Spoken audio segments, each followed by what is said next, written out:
Hi, this is part 4, motorcycling deaths and how to avoid them. This is the last in the series, I think. First, the legal bit. This is a video for entertainment purposes only. Contains no depiction of anyone living or dead. Much. They contain expletives and descriptions of deadly bike accidents. Rights are reserved, X-rated over 18 only, unless you like nightmares that repeat for weeks afterwards. Errors and omissions accepted, as the Shadowbanks may say. Hi, I'm a dispatch rider, a DR. 2.5 years on Central Circuit in London with Lewis Day. I've done 12.5 years dispatch riding in total. I want to talk a bit about my dead friends who died or was seriously injured while riding motorbikes. I wish to pay tribute to their memories. They were good guys with real personalities and relationships. If you learn anything here that may save your life, maybe their deaths were not completely in vain. I'm putting this out today because we are approaching the silly season. In my experience, do not ride Christmas Eve. Do not ride the first few days after Christmas, as the car drivers go back to work for the first time. These periods are deadly, in my experience. Bear with me a second. Look, I lost mates in the 70s to jack nylon tyres and unlit builder skips on minor roads at night. If you hit a skip, it will cut you in half, okay? Around here, you're more likely to hit an unlit sailboat, as I found out the other night, parked on its trailer in a minor road. My first real friend that died was Rob. He was a lovely guy, married with 2 kids, had 3 Kawasaki's, perfectly maintained in flawless condition. He'd made a small fortune being knocked off by car drivers. 5 times, he told me. Our solicitors were Bromley Holcroft. He'd circled the world on payouts. I was in the pub with him on the Friday night before he died on the Tuesday. We were drinking Becks and chatting up the barmaid. He was planning a trip to China. He'd half the money already. He wanted another low-flying trip over a car bonnet to pay for the rest. Quote, and I'm quoting, "Getting knocked off is like finding money in the street," he declared to me. He was dead the following Tuesday. By the Lloyd's building in London. Someone had stolen an Audi A8 from the side road there, shot out across Rob's path and smeared his corpse down a row of parked cars on the opposite side of the road.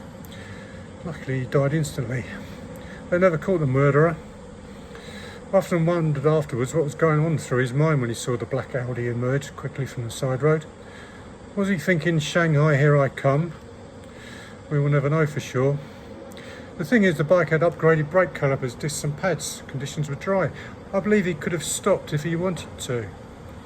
Attitude is what killed him, I think. You are not immortal.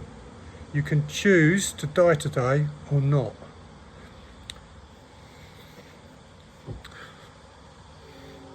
My buddy Dave died on a DR650 trailer. He'd had a Suzuki Freewind prior to that. He was a short guy. We mocked him mercilessly for having a Freewind with its low seat height. He would use a milk crate to kickstart a DR. He bought it because it was big, so the mocking stops, and he put in a high compression piston so he could keep up with our VFRs and GSXRs in traffic. He was an experienced fan driver with a family. Came around a blind bend and hit a panel van reversing into a driveway. He could not stop on time.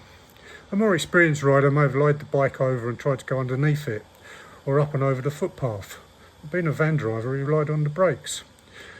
Brakes on a trail bike are inadequate for road use in stock, okay? Blair died similarly on an SAS Army Armstrong. Before that, he had a big XT 500 with braided steel brake lines, but the Armstrong had knobbly tyres on it and an inboard disc with a crap Lockheed caliper on it. These boys died because they were trying to impress their peer group with big trailer bikes, unsuitable for road use. Blair was a law graduate at Cambridge Uni and Daddy was a barrister. I'm really not sure who he was trying to impress. Maybe the coroner. Metal Mickey was a male model. He was called Metal Mickey because of all his body piercing. He'd been a male model and Daddy was an architect. Frankly, he deserves a whole chapter about his life. He was a good friend to me. He's sorely missed. He was rear-ended on the motorway by a big truck at night. The truckie did not see him. He was busy texting. Mickey was dragged under the truck. There was not much left of him to bury, as he was ground away by the road surface under the truck. Check your mirrors 20 times a minute. Knowing Mickey, he was probably absorbed by composing some song lines for his band and was fatigued by a hard day's riding. Ralph Mouth came off the motorway and he fell asleep. The bike hit the central reservation. He woke up in the ambulance with multiple fractures. He must have been head injured because he was never the same again. Fatigue will kill you, no question about it. In Mickey's case, he used to do ammo at night to stay awake, but the effects of that wear off really quickly. Gerard thought he was invincible. He was a bare-chested macho Kiwi. He hit a car on his ex-up on Canary Wharf as it emerged from a survey. Broke his neck and was paralysed from the neck down for life. You are not unbreakable. Think about it. Paralysed for life in a fucking wheelchair. His poor partner trying to wait on him hand and foot. If you see a servo, slow down. Sniff it for diesel spills. Piotr was a nice kid. Peter in Polish. He had a CB125 and as much work as the controller would give him. He braked and came off on diesel and slid under a moving bus. The experience killed him. Curve R. Don't touch the fucking brakes if you're on diesel. Counter steer and keep the bike upright. Your expensive helmet will not save you if you come off in city traffic. I'm telling you about these guys to try and reach the inexperienced, the money motivated, the ones trying to impress others with their big trail bikes with crap brakes and tiny tyre contact patches, the macho types, the vast distance travellers, but mainly you, because you are listening to me about these unsung heroes of the dispatch world who died trying to enrich their masters. Be lucky out there. Thank you.